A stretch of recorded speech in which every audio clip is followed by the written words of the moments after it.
and welcome back to another session of our subject Social Science. So in this session, today we are going to start chapter 4, How the Traders Became Rulers. So as you know from the name, you can get it that this chapter belongs to our history part, and here how the traders, the trader words signifies the Britishers. The Britishers, when they came to India, they came to trade. They were actually the traders, okay? But how they became the rulers? It's still a question mark.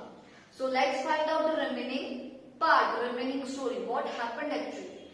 So basically, in the first chapter, which was the arrival of the Europeans in India, in that we have learned about the power of the Britishers. We have learned that there were two battles, Battle of Plassey and Battle of Buxar.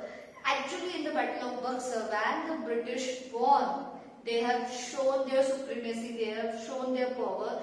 That now the Indian kings, some kings were afraid. Mostly now some parts were there in the control of Britishers, Mughal administration, Bengal, etc., etc.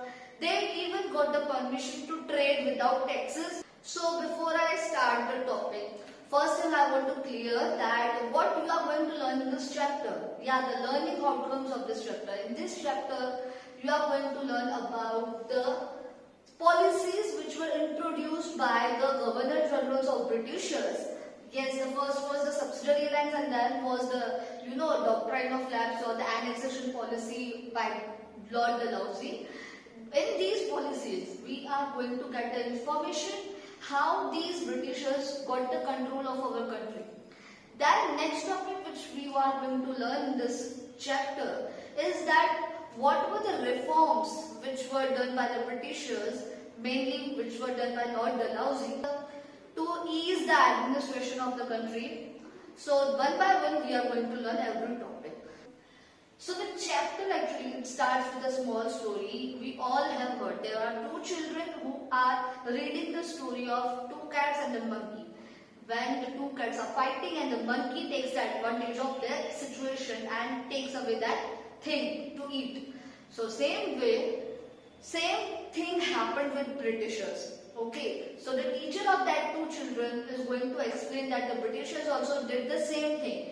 Mainly what happened when the princely states of our country India, when the kings of our country India, when they were fighting in between them, Britishers thought that this is a good chance. It was their chance to interrupt in between, come and take any one side and दूसरे को हरा के या दोनों में से पूरा दोनों का एम्पायर खुद कैप्चर कर लेना. So this way they try to introduce that policies just say they can capture as many as territories, they can annex as many as areas of our country, India. So let me take you to the time of 1798 when Lord Wellesley came to India and he was appointed as the Governor General. So when he came, he saw that there was a cutthroat competition which was between the England and the France. Yes everyone, we are aware about this competition that earlier when the Dutch, the French, the English people they arrived here, there was a competition that who is going to become a powerful company who can do the business with India. So this competition was there. But France and England के बीच में competition बहुत था. So to check France from becoming more powerful, to control the France, कि वो ज़्यादा powerful ना हो, and to expand the British rule in India, Wellesley thought of a policy. Yeah, Wellesley introduced a policy of subsidiary alliance. This is called subsidiary alliance policy. In the year 1798 only this policy was introduced. Actually, if we go back to the history of this policy, earlier this policy of subsidiary alliance was introduced by Joseph Framboise Dupleix, who was the head of the France East India Company. And then after Britishers thought of this policy, Lord Wellesley thought that this policy of subsidiary alliance will be useful for them. So that's why Lord Wellesley again introduced this policy in the year 1798. What is this policy now? According to this policy, the princely states that accepted the alliance had to keep and maintain the British army.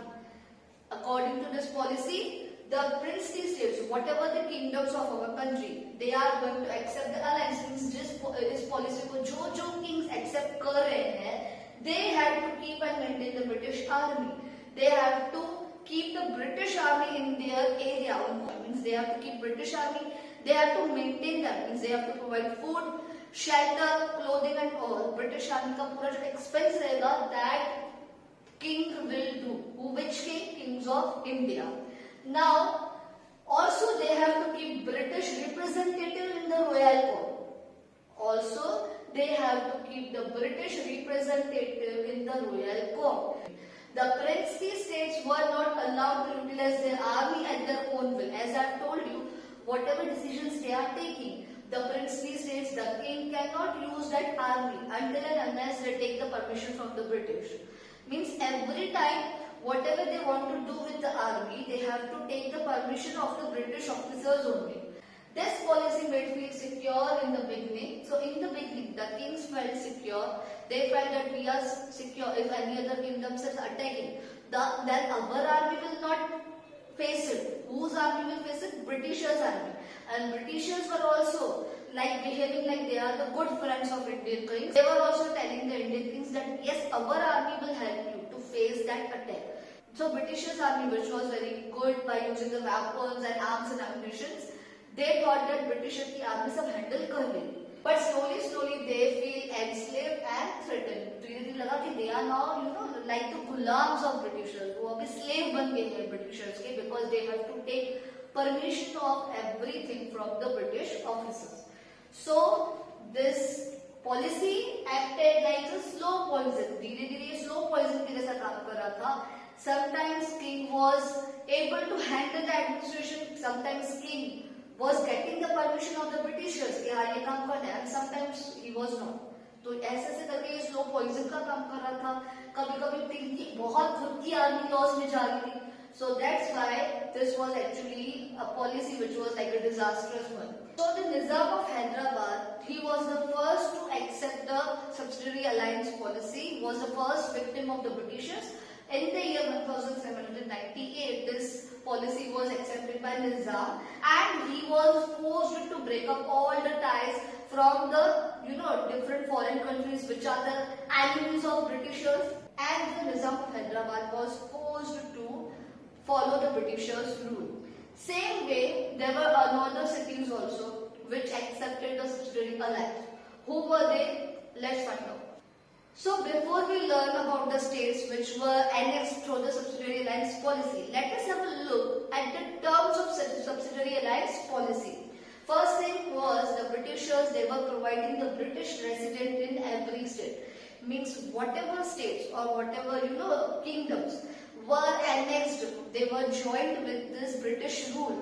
They have to keep a British resident in the royal court. Okay British resident एक आएगा और वो उनके पास रहेगा और पूरे area को मतलब कि okay one British resident will be there, he will live with the queen and he will be there at the court whenever any important meeting is conducted, and the British resident will look after that how the king is doing the administration.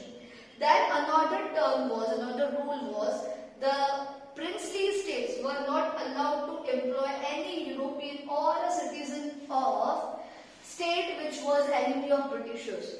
Yes, this was the rule. If any princely state is accepting the subsidiary alliance system or policy, they do not have to employ any other foreign citizen which is the enemy of the British state. Okay, Britishers के जो enemy रहेंगे उसमें से किसी भी foreign state में के citizen को एक अच्छी सी पोस्ट अपने रॉयल कोर्ट में अपने एडमिनिस्ट्रेशन में नहीं देगी.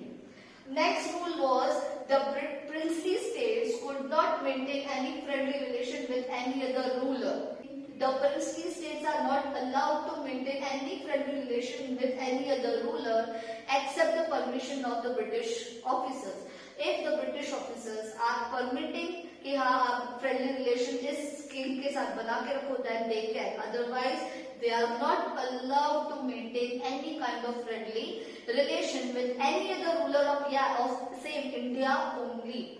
That Britishers agreed to protect and did, first the Britishers, they agreed to protect the kingdoms of the kings which were annexed into subsidiary alliance policy. They were providing their army and they promised them that yeah, we will protect you, we will secure you from any foreign invasion. But it didn't happen. And they also promised to not to interfere in the internal affairs of the state. किसी भी king के internal affairs में या administrative structure में वो interfere नहीं करेंगे. But it didn't happen and they didn't fulfill their promise. So this was all about the subsidiary alliance policy.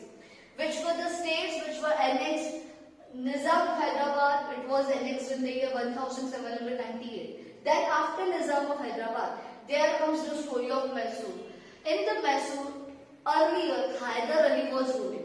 And there were 4 Anglo-Mysore wars because the Britishers, the French, the Nizam, the Marathas, all people, all the other rulers, they wanted to have control over Mysore. Why this happened so? Because Mysore was the area nearby the sea coast. Okay, there was a port, एक port था, तो उसको control करने की कोशिश कर रहे थे.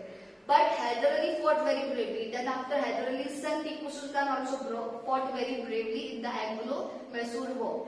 But he was not able to succeed. Yeah, he first denied कि अब मैं subsidiary alliance system में follow नहीं करूँगा. But he was not able to succeed. He was killed, and the Mysore kingdom, came into the control of British.